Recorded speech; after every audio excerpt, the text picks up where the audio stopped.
हमारा टॉपिक चल रहा था थ्योरी ऑफ डिमांड, तो उसी की कॉन्टिन्यूएशन में और आज जो हम बात कर रहे हैं वो हम बात कर रहे हैं डिमांड फंक्शन की। ओके, तो डिमांड फंक्शन या फिर डिटर्मिनेंट ऑफ डिमांड हम बात करते हैं तो वो क्या होता है।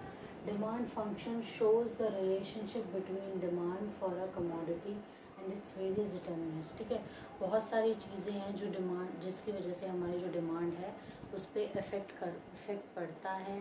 ठीक है, वो क्या क्या चीज़ें हैं, ठीक है, डिमांड किस किस वजह से हमारी इन्फ्लुएंस होती है, इन सब चीज़ों के बारे में हम बात करेंगे। ठीक है, अब इसमें भी दो तरह के डिमांड फंक्शंस हैं जो हम पीछे भी बात कर रहे थे, इंडिविजुअल और मार्केट की।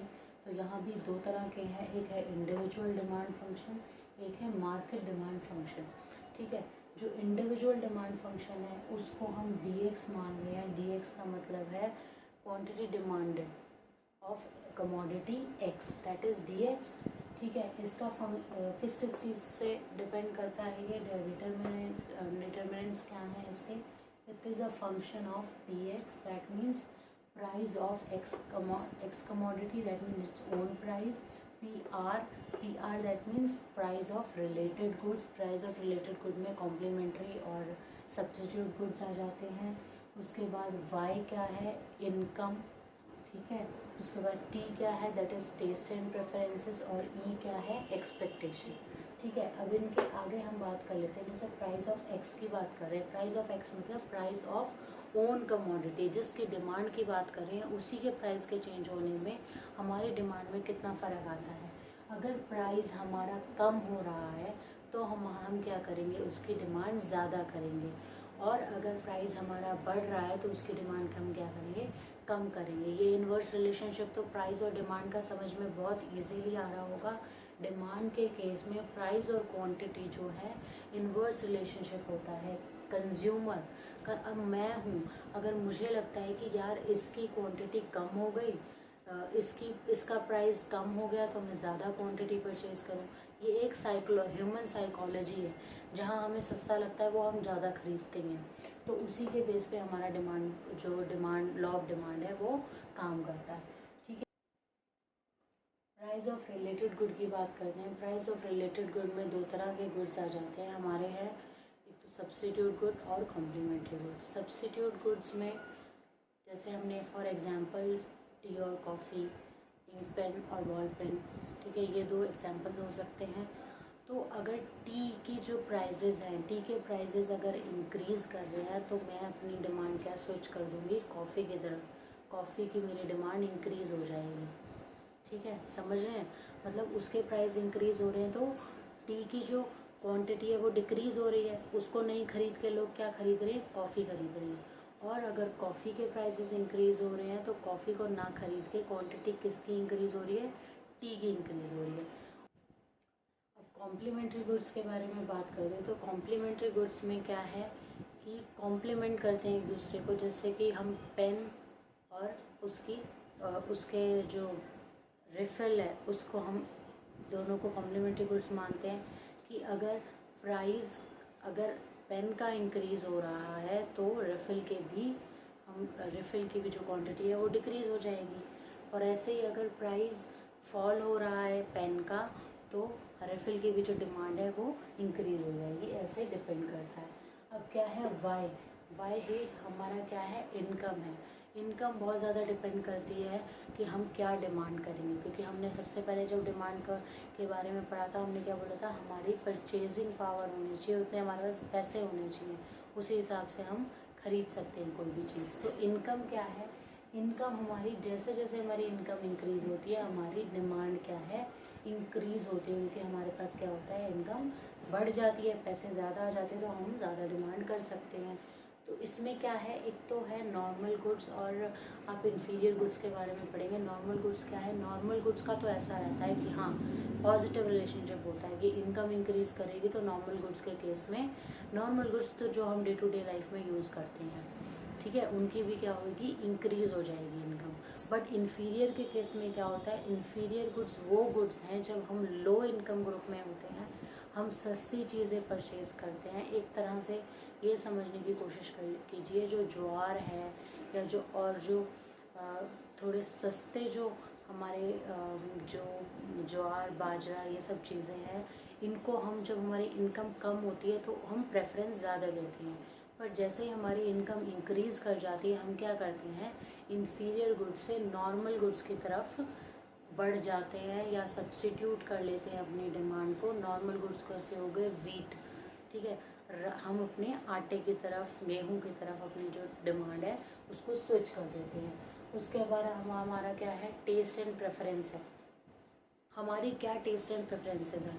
टेस्ट एंड प्रेफरेंसेस इन्फ्लुएंस भी हो जाते हैं, किन किन चीज़ों से इन्फ्लुएंस हो जाती हैं। जैसे कुछ एडवर्टाइजमेंट आई तो हमने वो सोचा यार ये एडवर्टाइजमेंट में तो बड़ा अच्छा लग रहा है, ये चीज़ मुझे लेनी चाहिए, ठीक है। और फैशन में आपको लगता है कुछ चेंजेस आने वाले हैं तो उस पर डिपेंड करती है, या सीज़न पे डिपेंड करता है, समर सीज़न है या विंटर सीज़न है, तो इस पर आपका टेस्ट एंड प्रेफरेंस है, वो आपका टेस्ट है कि हाँ ये फैशन चेंज होने वाला है तो मैं अभी ये ना लेके कोई और चीज़ लूँगी तो मैं उसकी डिमांड कम कर दूँगी। या मुझे लगता है कि इसका अभी फैशन या इसका मेरा विंटर सीज़न चल रहा है तो मैं इसको ज़्यादा प्रेफरेंस दे के इसकी जो मेरी डिमांड है उसको इंक्रीज़ कर सकती हूँ, ठीक है। That is only depend on your own self कि आपका कैसा टेस्ट है, क्या किसको आप ज़्यादा प्रेफरेंस देना चाहते हो। उसके बाद इसमें हमारा लास्ट क्या है, एक्सपेक्टेशंस। एक्सपेक्टेशन क्या होती है, एक्सपेक्टेशन ये होती है कि मुझे ये लगे कि हाँ आगे आने वाले टाइम में शायद इसकी इतनी रिक्वायरमेंट मुझे होगी नहीं, या इसकी नीड मुझे नहीं लगती, या आने वाले टाइम में मुझे लगता है इससे और बेटर ऑप्शन मिल सकते हैं तो मैं उसकी डिमांड क्या करूँगी, डिक्रीज़ कर दूँगी। पर वहीं इन अदर केस अगर मुझे ये लगता है कि इसकी जो डिमांड है या इसका जो प्राइस है आगे आने वाले टाइम में इसका प्राइस बहुत ज़्यादा बढ़ने वाला है, शॉर्टेज होने वाली है किसी इस प्रोडक्ट की, तो मैं क्या करूँगी, आज जो पर्टिकुलर प्राइस चल रहा है उस पर मैं अपनी डिमांड को क्या करूँगी, ज़्यादा इंक्रीज़ कर दूँगी, मैं ज़्यादा परचेज़ करूँगी, ठीक है। ये हमारे इंडिविजुअल के केस में बात होती है। एक इंसान के बारे में हम बात कर रहे हैं तो उसकी डिमांड किन किन चीज़ों पे डिपेंड करती है। इसके साथ साथ जो सेकंड हमारा क्या होता है, मार्केट डिमांड फंक्शन होता है। मार्केट डिमांड फंक्शन क्या होता है, ओवरऑल होता है सबका, कुल मिला के जितनी भी जनता है हमारे देश में या कहीं भी, उसका हम पूरा का पूरा सभी का मिला के अगर डिमांड फंक्शन की बात करेंगे तो हम क्या आ जाते हैं, मार्केट डिमांड फंक्शन में। इस मार्केट डिमांड फंक्शन में हमारे अदर जो चीज़ें हैं वो सेम रहती हैं, जैसे कि price of own commodity, price of related good, income, taste, expectation, taste and preference, expectation. इसमें दो चीज़ें और ऐड हो जाती हैं। दो चीज़ें जो ऐड हो जाती हैं वो है N and Y D. N क्या है, पॉपुलेशन, नंबर ऑफ पॉपुलेशन कितनी है या इंक्रीज इन पॉपुलेशन कितना हुआ है, ठीक है, लोग कितने बढ़ गए हैं किसी भी जगह में या कंट्री में। और वाई डी क्या है, डिस्ट्रीब्यूशन ऑफ इनकम, ठीक है। एन की हम पहले बात कर लेते हैं। एन का मतलब क्या है, अगर मान लो हमारी इंडिया की पॉपुलेशन अगर इंक्रीज़ हो रही है तो ऑब्वियसली अगर पॉपुलेशन इंक्रीज़ हो रही है तो मैं किसी भी प्रोडक्ट की डिमांड भी ज़्यादा करूँगी।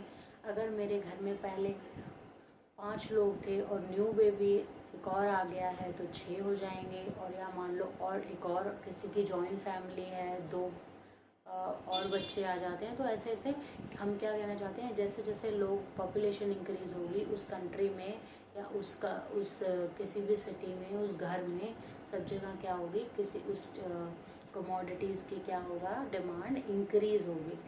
और इसमें अलग अलग तरह के भी हो सकते हैं। मान लो अगर नंबर ऑफ़ पॉपुलेशन, जो पॉपुलेशन है उसमें नंबर ऑफ़ फीमेल ज़्यादा हैं तो फीमेल्स के जो प्रोडक्ट हैं उससे रिलेटेड जो गुड्स है उनकी ज़्यादा डिमांड हो जाएगी। या अगर मेल ज़्यादा हैं तो मेल्स रिलेटेड जो प्रोडक्ट्स होंगे उनकी डिमांड ज़्यादा हो जाएगी, ओके। और उसके बाद लास्ट जो हमारा आता है वो है डिस्ट्रीब्यूशन ऑफ इनकम। ये बहुत इम्पॉर्टेंट भी है एक तरह से किसी भी इकोनॉमी के लिए, क्योंकि अगर डिस्ट्रीब्यूशन ऑफ इनकम इक्वल है, अनइक्वल नहीं है, मतलब इक्वली सबके बीच में पैसा जा रहा है तो क्या होगा, जो हमारी डिमांड है वो इंक्रीज़ होगी और इकोनॉमी भी इंक्रीज़ होगी। बट अगर मान लो कहीं अनइक्वल है, रिच जो है वो बहुत ज़्यादा रिच है और जो पुअर हैं वो उनको ज़्यादा अच्छा पैसा मिल नहीं रहा, वो पुअर ही हो रहे हैं या उसी स्टेट में है, तो हमारी जो इकोनॉमी है कभी भी फ्लरिश नहीं कर सकती, ग्रो नहीं कर सकती, क्योंकि उनके पास पैसा ही नहीं है, वो क्या डिमांड करेंगे। सारे के सारे तो रिच नहीं है ना कि उन्हीं के डिमांड से पूरी की पूरी कंट्री की जो डिमांड फंक्शन है हम बोले कि हाँ बहुत ज़्यादा डिमांड हो रही है उस कंट्री से, ठीक है। और अगर अनइक्वल डिस्ट्रीब्यूशन ऑफ इनकम रहेगा तो कोई भी कंट्री जो है वो ग्रो नहीं कर सकती। ओके, तो इससे हम यही एक क्रक्स निकाल सकते हैं कि डिमांड और जो क्वांटिटी का जो अगर लॉ ऑफ डिमांड हम इससे समझना चाहें तो हम यही कहना चाहेंगे नॉर्मल गुड्स के केस में जैसे जैसे डिमांड हमारी जैसे जैसे हम दो चीज़ें हैं, प्राइस और क्वांटिटी। जैसे जैसे हमारा प्राइस डिक्रीज़ करेगा हमारी क्वांटिटी इंक्रीज़ करेगी, और अगर प्राइस इंक्रीज़ करता है तो क्वांटिटी क्या करेगी, डिक्रीज़ करेगी। आई होप आप सब लोगों को मेरी वीडियोस पसंद आ रही हैं। अगर आपको मेरी वीडियो पसंद आ रही है तो please like comment and subscribe. Thank you so much.